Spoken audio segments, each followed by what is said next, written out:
Have you ever spent 180 million rand on something dodgy and then fell on your face and thought to yourself, hey, let's do it again? No? Then congrats, you're smarter than the South African army.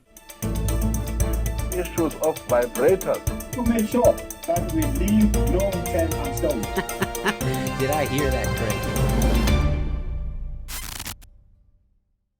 Hi, my name is Emilio. Welcome to Newsflash. And in today's episode, ladies and gentlemen, the army wants to spend 180 million rand to buy another dodgy building. The Department of Defense, specifically Defense Intelligence, because who better to make a real estate decision than spies, is planning to blow 180 million rand on a building in Midrand. A building that is...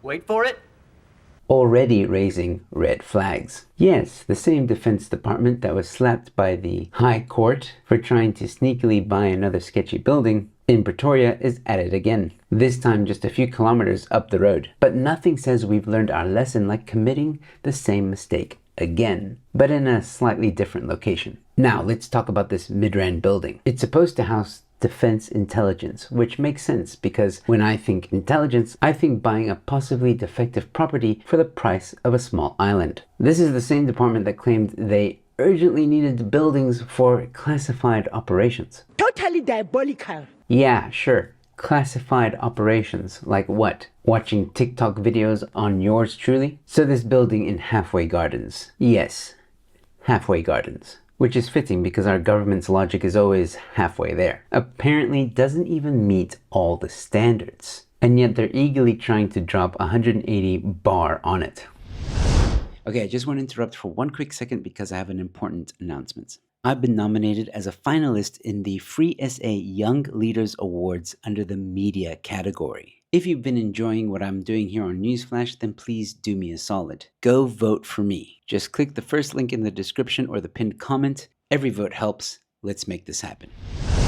The Auditor General's office, of course, isn't thrilled. In fact, they're probably experiencing secondhand embarrassment. And the court already ruled that they shouldn't buy dodgy buildings with taxpayer money. But it's like the army is saying, okay, we hear you, but what if we just buy a slightly different dodgy building instead? At this point, it's not about buying a building anymore. This is about habitual abuse of money in broad daylight. I mean, just imagine what you could do with that 180 million rand. You can maybe use it to build a school. You can use it to fix potholes around Pretoria. You can use it to probably help towards load shedding, or you can use it to get more boots on the ground, to get more cops on the ground. I mean, I can think of countless ways that this money could be used other than just buying a dodgy building in Midrand. Hell, why not just buy a normal building that isn't haunted by corruption? But sure, let's just throw it at another real estate horror show, because apparently the army doesn't fight wars, they fight real estate agents. they're idiots. You ever feel like the government's playing Monopoly with real money? Only in their version, the property is condemned, the bankers are always broke, and the player who lands on go to jail gets promoted. But let me know your thoughts about all this in the comment section below, ladies and gentlemen. And while you're there, leave a like on this video, share it far and wide, and subscribe to the channel. I've got more content coming your way. And don't forget to become a member, please. It goes a long way to supporting me and helping me to produce content for this channel. There are more details on that join button below this video. And if you can't become a member, that's okay. Please consider giving a super thanks, or sasa thanks as we call them on this channel. With all that being said, thanks for watching. Your Newsflash is in. I'm going to tell you something right now. You are officially an astronaut. Thank you so much. I'm sorry.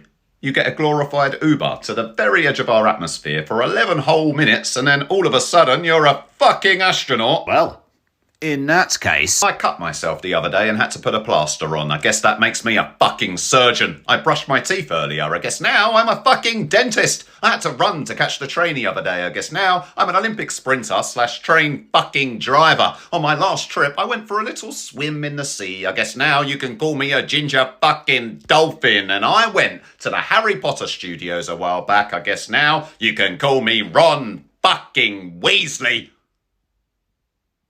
Actually, yeah, people have called me that. I'm not sure why. Strange. Anyway, I don't think that's how it works, Katie. I wish that's how it works, but I don't think you're an astronaut. More like astro fucking not. Let that sink in. Let that sink in. Let that sink in. Let that sink in. Oh, will somebody let that goddamn sinking!